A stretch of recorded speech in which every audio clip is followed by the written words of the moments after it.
I mean, it is taped away. I don't know if he's going to Facebook Live or not. Probably not. Yeah, he is. Oh, is he?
Good morning and welcome to another episode of What's Up with Power. We are happy to have you on the live stream with us today. We've got a great presentation. We've got our friend Taylor Thomas from Thomas Endurance Coaching here to present for us again today. We're going to be talking about power tools. Nope, not Makitas, not Dremels, but the tools you need to train with the power meter. So you bought a power meter, you're checking it out, you're like, okay, so I see these new numbers. What do I do with them? What are the tools or the strategies I need? And that's what this show is all about, is helping you learn the basics of power-based training so you can take your training to the next level. And so we are happy to bring in Taylor for us. I'm gonna bring him on screen. How's it going, Taylor? How are you? Doing great. So we've got 45 seconds until the group ride starts here on Zwift. Once we get the group ride going, I will toss the ball over to Taylor. I will let him present and go through his slides. We'll just wait for everyone here to get going. And join us if you're watching for the first time. Let us know in the comments. We do make these recordings available to watch afterwards. And if you have any questions throughout the show, feel free to let them fly in the comments, and we will address those when we get to the question and answering section. So 3, 2, 1. I'm going to pass the ball here to Taylor, let him teach, and I'm going to lead the group ride. Have at it, Taylor. All right, thanks, Justin. Thanks, everyone. Good to see you this morning. Welcome back. If you've been here to What's Up with Power before, welcome to new folks. So Justin has covered Chapter 2 of Training and Racing with Power. Not hearing Taylor. Previously, a handful of months ago. So I thought since everyone was or is basically at this point familiar with power meters, familiar with some of the tools that you use to train with power or analyze power data, that I would cover some of the maybe the finer points of how to pick the best power meter, how to analyze that data, and how to use it in real time. So that's what we're going to go through today. So the three major things are, excuse me, the actual power meter, the tools for analysis, and then the real-time metrics. And ultimately, what we mean by that is the data that you're looking at when you're riding your bike. So what's on your head unit, the computer on your bike. So Justin, next slide. Okay. So firstly, power meters. Again, at this point, if you're riding on Zwift, if you're tuning into What's Up with Power, you have some exposure to a power meter and power-based metrics. I'll start by saying that I think I would encourage people to not only train with power indoors. So the great thing about smart trainers is it's made power-based training accessible to a lot of people, and that's fantastic. I think it's also important to have power meter and power metrics on your actual bike.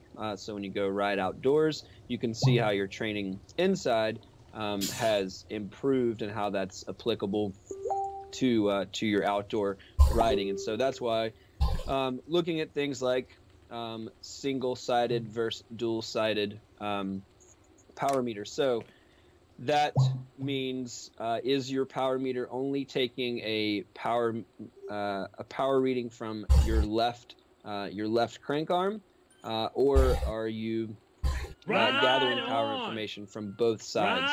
Single-sided crank arms or single-sided power meters take a left-sided power reading, and they double that to get an estimate or approximation of your actual power output.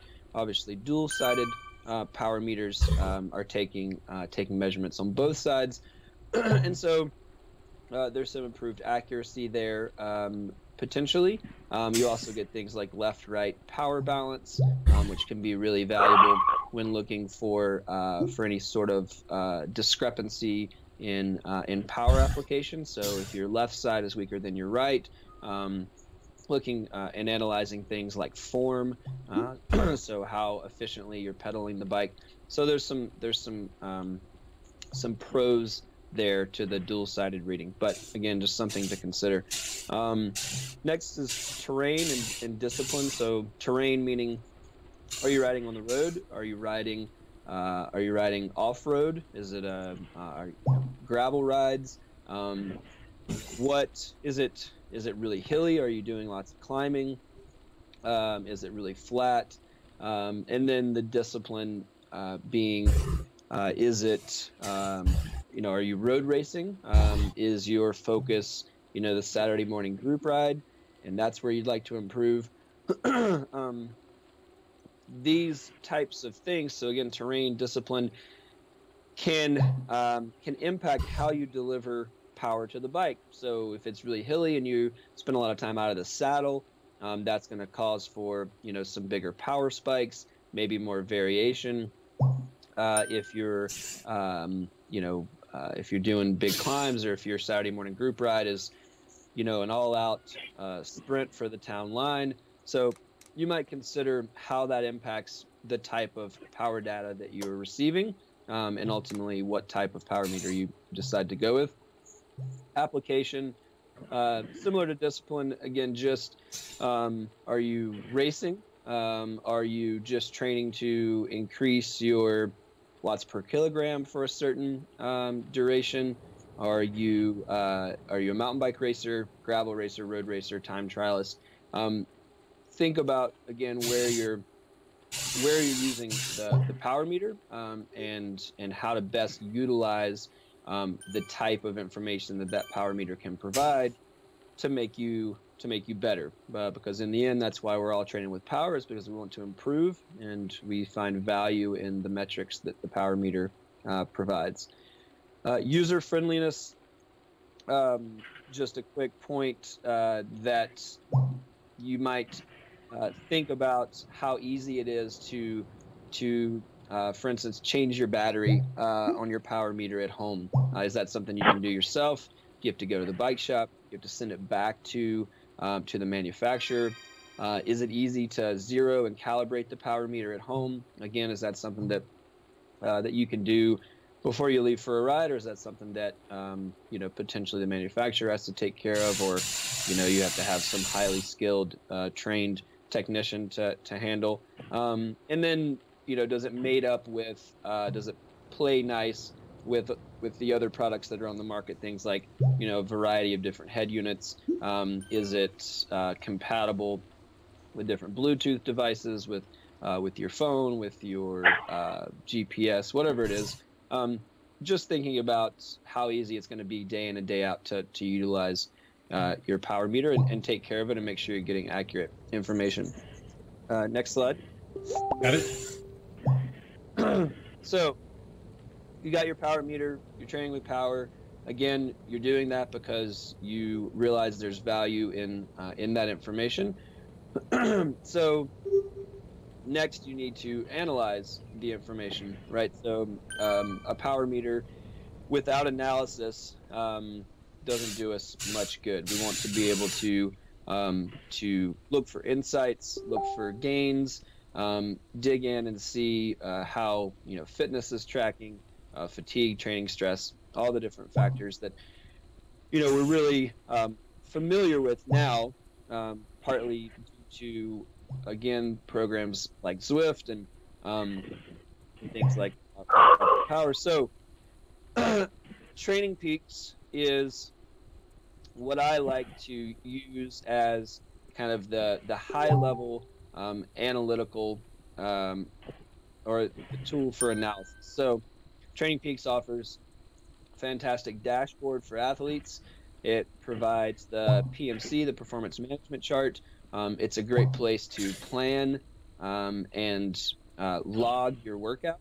So Training Peaks, for me, is a great planning tool. It's also a great way to look at those high-level metrics that a lot of us are familiar with now, like CTL, ATL, TSB. So, what is your fitness doing? How is your riding impacting or changing over a season, over a particular training block? So Training Peaks is great for that, and it's a great place to dump your ride files and log those things after a ride. Next is WKO4. So I've mentioned WKO4 before, as have other folks. Here in what WKO4 is another piece of software and kind of this Training Peaks suite of features. But basically, it provides a much more granular view at power data. And specifically, it provides us with some much more nuanced metrics outside of your core PMC metrics that let you really dig in and figure out and get a sense for how you're adapting physiologically. So metrics like FRC, which is functional reserve capacity, your ability to perform and produce power over and above your threshold. Stamina, which speaks to your muscular endurance. Time to exhaustion, which tells us, models in theory how long you should be able to produce an FTP level effort. So WKO4 has its own dashboard or toolbar, as they call it as well. And then specifically from a ride-to-ride basis, it's a great place to drill down and look at really any effort, but specifically race level efforts, efforts that are above thresholds, big rides, races, group rides, anything where you feel like there's some insights to be found there WKO4 is a really, really fantastic place to dig in and look for those again, those insights within a particular ride, and also a great place to track things long term. So they use tools like the power duration curve, power profile. There's a lot of great what WKO4 calls charts that let you really analyze power data as detailed as you would like. So to that end, near-term versus long-term planning. So Training Peaks is great at both those in terms of ride-to-ride analysis, and then also from a long-term planning perspective.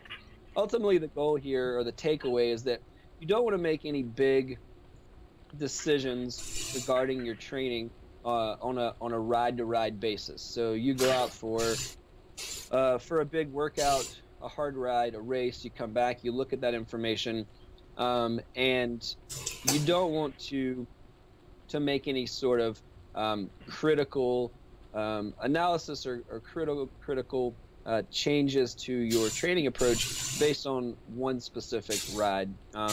There's always insight to be had there. There's a lot to be learned from specific rides, but keep in mind that it takes time for your body to change, and so you don't want to apply some broad change to the training plan or the application of training based on one ride. So again, a long-term view, looking at the training plan over time, and making sure you have a plan.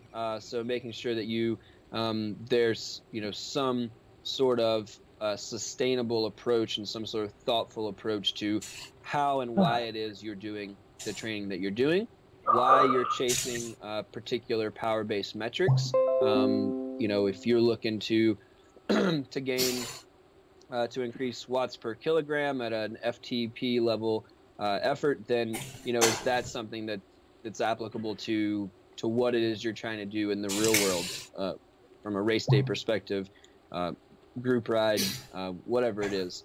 And then lastly, and really most important, is your ability to analyze your data and make important decisions about your training is really only as important or only as good as the validity of the data. And what I mean by that is how sound is the information that you're actually collecting from the power meter. Power meters are not 100% accurate all of the time, as we all know. It's important to zero and calibrate your power meter before every ride. It's also important to zero out any data spikes. So what types of power you can produce at a max effort. Maybe that's 1,000 watts, maybe that's 500 watts, maybe it's 1,700 watts. When you load your ride and you're analyzing your workout, if there's extraneous power spikes, things that look out of place, it's because they probably are. And it's important to go in and delete those data points, because those can dramatically impact your core metrics. So it can dramatically increase, what how your FTP is trending or tracking, or really sway or skew things like intensity factor, how hard the ride was, which in the end impacts normalized power, which impacts your CTL and your TSB and ATL. So don't just take what your power meter gives you at face value. Make sure that you're looking for any inconsistencies, and you're making a point to take care of those inconsistencies, because one ride with a couple of power spikes can really impact how it looks like you're progressing. So data validity is key. Next slide, Justin. Got it. So next is what that power information or what those power metrics look like in real time. So with GPS units now, head units, there's so much information available to us in real time, right? There's live Strava segments, there's turn-by-turn GPS, there's obviously the power readings, there's heart rate, cadence, there's even, now we can control our shifting with our head unit. So there's a lot of information going on there, and it can be a little loud if you don't hone in on what it is that you need and what's going to make you a better rider or make your workouts more productive. So what's important, right? Ask yourself, if you're chasing Strava segments, that's great. Put that on there. Maybe something else goes away, right? Maybe, maybe even things like cadence aren't critical. Maybe heart rate for a specific ride or specific workout, if you're also using power, isn't the most important metric to have up there. So figure out what you need and what's going to make that ride valuable to you. Setup of the screen or the actually what you're looking at. There's most head units these days have the ability to set up several different screens. I like to have different screens set up for different types of efforts. So if I'm doing a hard interval workout, there's probably information that's going to be more valuable to me during that workout than, say, just an easy zone 1-2 recovery spin around my neighborhood. So set up different pages or different screens so that you're ready to capture the information that's valuable to you. The data field, so actually what's coming through on the head unit is also important. Specifically, one of the things I wanted to point out was with power power meters, or looking at power in real time. Your power meter is delivering or is capturing a power-based reading every 1/10 of a second. And so there's a lot of data that's coming in. And if you use average power as your metric to say for an interval session, say you're doing 1-minute repeats. If you're trying to hit a specific power range and you're using average power, it's going to jump all over the place. And it's going to be really hard to nail down what that, where you're at, right? Are you hitting your power range of, say 200 watts? And so normalized power, and more specifically, you can set it up to read a little longer duration normalized power. So 5, 10 second, maybe even 30 second normalized power can help to provide a little clearer view of actually where you're at. And so that's one of the biggest things that, when I talk to athletes, they have a really hard time being consistent in very specific or dedicated workouts. And a lot of times it's just a data field issue. If you're just getting a reading that's a little easier to consume and a little easier to read, then that can be really, really helpful in kind of nailing down specific efforts. And then also seeing where you're at, again, just in a given ride versus having this kind of up and down, really what looks like a really kind of spike heavy data reading. And that's just as we move through the pedal stroke, there's slight inconsistencies in power from left to right side. So that always happens. So if we can even those things out, that can really help. And then real-time metrics, similar to kind of in the same vein as what I was just talking about. But what do we want to look at when we're actually riding? So I think in my experience, this has been most important as you move from training to a training scenario to a race day scenario. So for training, you might need or want a lot of different data points or a lot of different fields. So, maybe you want to see heart rate, you want to see cadence, you want to see power, obviously. Maybe you do need GPS, again, Strava segments, whatever it is. In a training environment, those things may be important to you. In a race day environment, it tends to be that less is better, or less is more. So you probably don't need all those things, and ultimately it might be even more. It might be better for you to maybe limit the fields that you see. So, maybe you have a race day strategy and you need to see power. That's fantastic. If it's like a crit race, for instance, maybe heart rate is not valuable, right? If you're going to be redlined the whole time, it might be good to maybe hide heart rate, just as a mental boost, so you see that you're not at or above lactate threshold the entire time. So just setting up or thinking critically about what it is you want to see, what's going to help you be successful for a given scenario. Again, training, be it indoor, outdoor, racing, group rides, whatever it is, and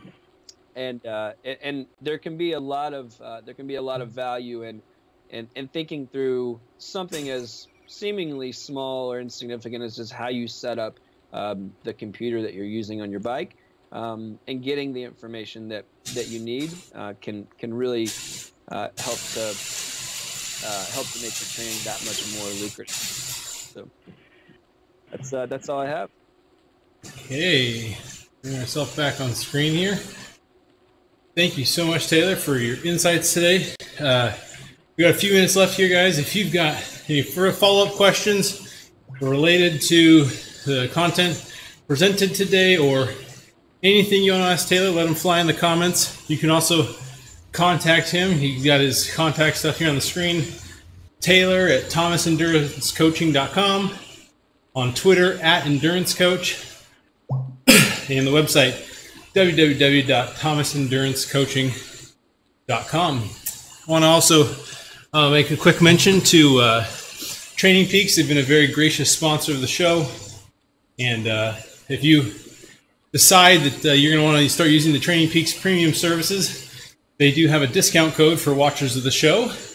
The code is ODZ2020, and that'll get you 20% off Training Peaks premium services. Once again, ODZ20. So, a couple things I wanted to just highlight or stuck out to me from the show, Taylor, if you don't mind me maybe revisiting a little bit. So we talked early on about single-sided versus dual-sided power meter. And one note I wanted to add there is, I think, and even when I was searching for a power meter first, I was getting really hung up on, I got to have the most accurate. I have to have dual-sided power meter because, single-sided is just not going to be as precise. Well, I guess I should say accurate. But I think in the end, the real thing you need is consistency with your own data to train and push yourself to the next level. So, and why I bring that up is, so what could happen with the left-only power meter is if you're much weaker in your left leg than your right leg, your power numbers will look smaller than they actually are. But that's okay. In the end, we're not racing to see who has the highest power numbers in a race. We're racing to see who gets across the line first. And a lot of times, that's not the guy that worked the hardest. So just keep that in mind. And what you'll see is that you'll find single-sided power meters are much less costly. And they're coming closer, but the complexity of a dual-sided power meter is inherently twice that of a single. So it makes them more costly. Would you? Yeah, that's math. I've got a question, but he can't hear me. Do you want to translate it? No, he can hear you, Chris. I can hear you. Oh, excellent. Okay. Well, hello. Hey. First-time caller, long-time listener, Taylor. Thank you very much for being here. I was going to ask I have a friend who has a left-sided power meter, but you make a really good point, Justin. Actually, Taylor, you said it too, about your power numbers are not. You can race somebody else on a spreadsheet. They're for you and for your training. So, my question is related to another friend who really struggles with when he realizes he's gotten inaccurate data, and the struggle of whether to throw away that data rather than allow it to influence the curve. So maybe a little bit about your thought process about when to discard data that you know is wrong or broken or incomplete, knowing that ultimately will take away from your longitudinal view of your training. Right. Yeah, I mean, it seems like a two sides of the same knife. Throw away a ride that you know the data is corrupted, or allow it to stay in but know that it'll corrupt your longitudinal. Right. Yeah, I mean, so I guess to start, not left side power is certainly just as it's better than not training with power, and it's plenty accurate, as long as to Justin's point, you make sure that you're looking at it appropriately, right? Or you realize maybe it's inherent downfall, that it's reading from the left side, and and you make decisions with that in mind. But yeah, to your question, so what I try to do first is you can go through in Training Peaks and specifically or maybe with more detail in WKO, and you can trim the actual data set. So what I try to do first is avoid tossing out an effort or a ride at all costs. And so I'll zoom in, and on Training Peaks, you can cut a power spike. So if it's glaringly obvious, and you see a 3,000 watt power spike, or you see several of them, try to zoom in and cut that out. WKO is a little better tool for that specific case, in that the way that you approach that on WKO4 is you can actually look at the sensor data.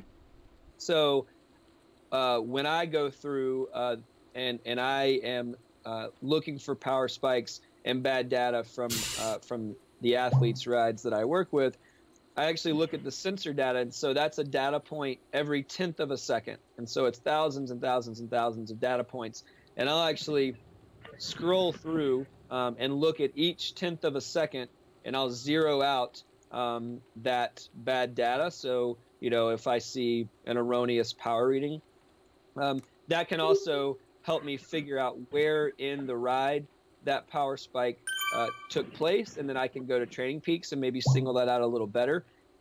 So there are ways to just zero out the bad data, and you literally just don't put 200 watts, just put 0.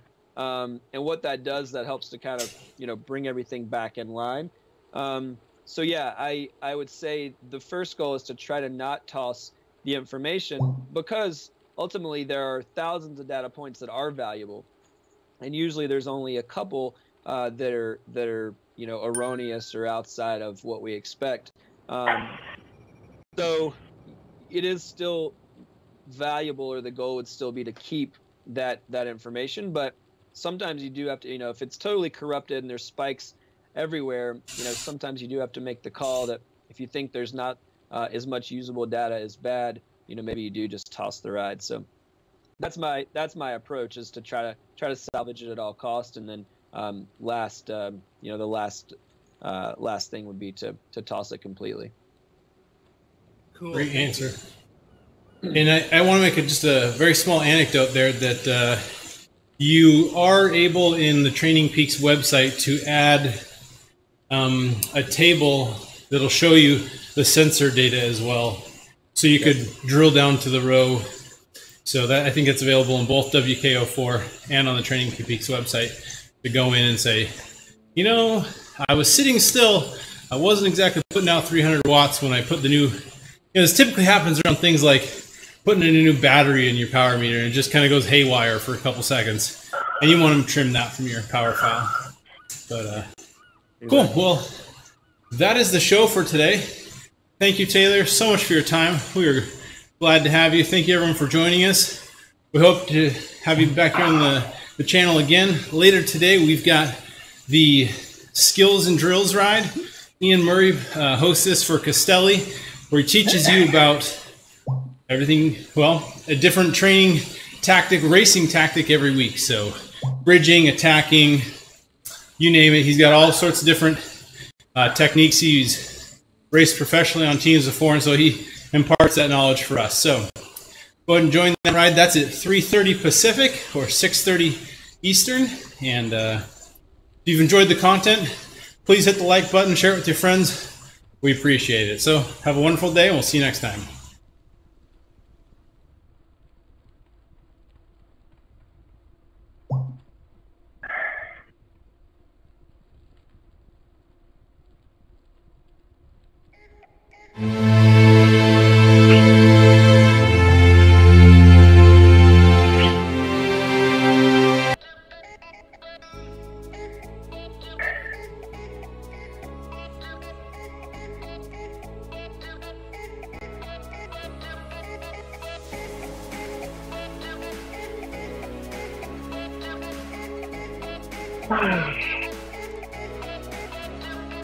One to go.